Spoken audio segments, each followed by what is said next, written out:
જાય કે દ્રૌપદી એ હંમેશા કૃષ્ણ પ્રત્યે કેવો ભાવ રાખતા, મીરાબાઈ હંમેશા કૃષ્ણ પ્રત્યે કેવો ભાવ રાખતા.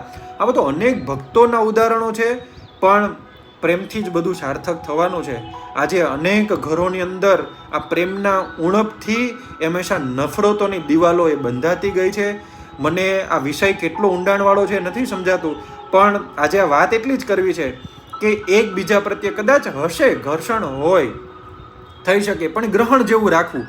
પ્રકાશ તો પ્રેમનો એટલો બધો ઊંડો છે કે ગ્રહણની અસર પણ તમને ને મને ક્યારેય નહીં થાય.